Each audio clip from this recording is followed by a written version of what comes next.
Salut, c'est Marco de Top 4 Phone. On se retrouve aujourd'hui pour la vidéo de déballage qui précède naturellement la vidéo de test du LG Léon 4G LTE.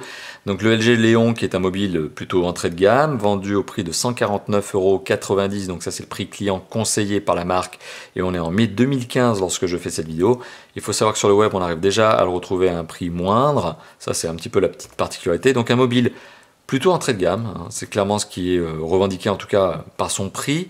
On va regarder ses spécifications mais très rapidement et c'est notamment bien sûr des spécifications sur lesquelles on reviendra lors du test. Ici on est bien sur la vidéo de déballage. On va regarder la boîte dans un rapide premier aperçu et ce qui nous intéresse c'est le contenu de la boîte et le téléphone dans un rapide premier aperçu également. Alors sur la face avant de la boîte, qu'est-ce qu'on retrouve? Un visuel de face du mobile, le LG Léon. C'est une boîte qui est typique désormais sur les 4 dernières nouveautés de LG qui sont le Léon, le Magna, me semble-t-il, donc Léon, Magna, Spirit et Joy.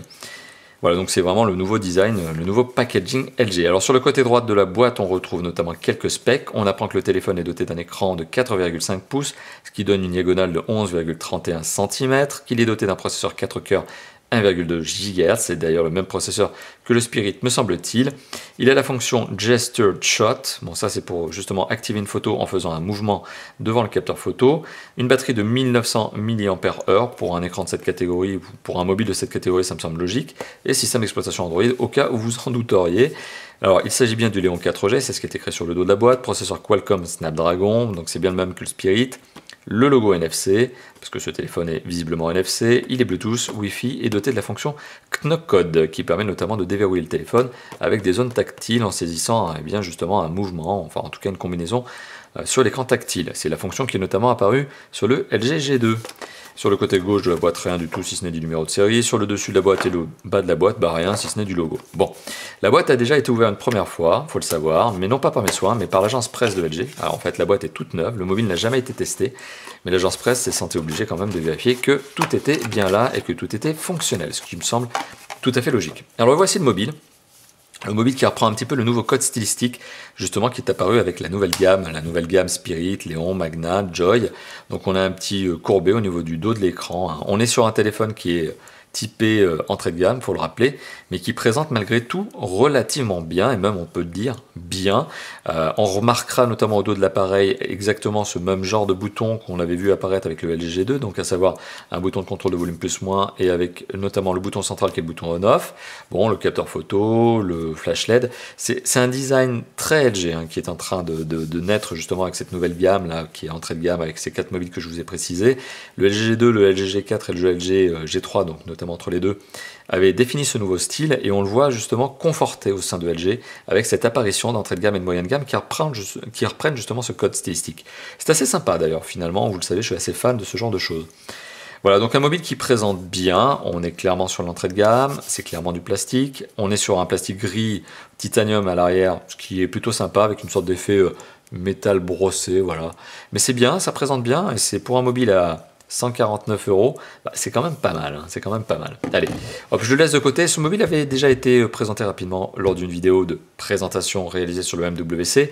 Attendez la vidéo de test quand même pour avoir un avis un petit peu plus construit hein, de ma part.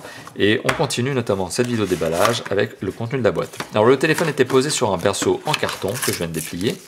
À l'intérieur, on retrouve un guide de démarrage rapide, une notice, hein, avec écrit LG H340N. Et oui, c'est la référence de ce mobile. Alors, on est sur une référence du mobile. Alors, c'est le mobile européen. D'ailleurs, la notice est en français. On le voit ici, c'est écrit. LG H340N. Il faut savoir que ce même mobile peut être décliné sous d'autres références, avec d'autres spécifications donc en fonction des marchés. Ici, on est bien sur la version, je vous l'avais bien compris, version européenne et spécifiquement destinée à la France. LG H340N. Autrement appelé également le LG Léon. Alors à l'intérieur de la boîte, qu'est-ce qu'on retrouve d'autre? On retrouve des accessoires, notamment le chargeur secteur, très classique. Le même chargeur secteur que l'on connaît déjà depuis quelques temps chez LG, plastique brut certes, mais c'est un chargeur secteur qui marche très très bien. Hop, on le met de côté. On retrouve également un câble micro USB, le plus classique du monde lui aussi, avec du plastique caoutchouté, rond, hein. Donc faites attention justement à l'usage parce que vous pourriez y casser le câble. Bon, mais ça c'est au bout d'une centaine d'utilisations, j'imagine, pas avant quand même, c'est relativement... ça a une bonne longévité ce genre de câble malgré tout. On retrouve un kit piéton dans son petit sachet zip, kit piéton très entrée de gamme avec un jack 3.5 coudé, de la longueur de câble, le bouton raccroché-décroché, l'entrée micro, et les deux écouteurs qui sont des écouteurs en plastique brut, hein, c'est vraiment du plastique brut, sont des écouteurs, non pas des intra-auriculaires, mais bien des écouteurs tout simples.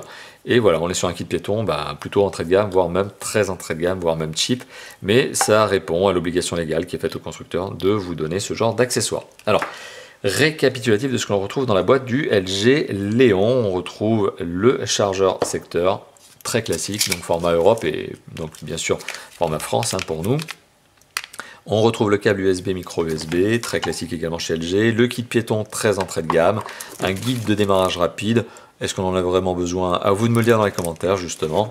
Et le téléphone, eh bien, qui présente bien pour un entrée de gamme, c'est plutôt positif. Il a son petit poids, hein, ce qui lui confère quand même un sentiment de solidité finalement. On a l'impression d'avoir quelque chose de costaud en main et c'est pas désagréable, c'est pas forcément une mauvaise chose. Voilà, donc avis plutôt positif au niveau du design. On verra notamment au niveau des specs, on verra si c'est un bon mobile et ça, bien sûr, ça sera lors du test.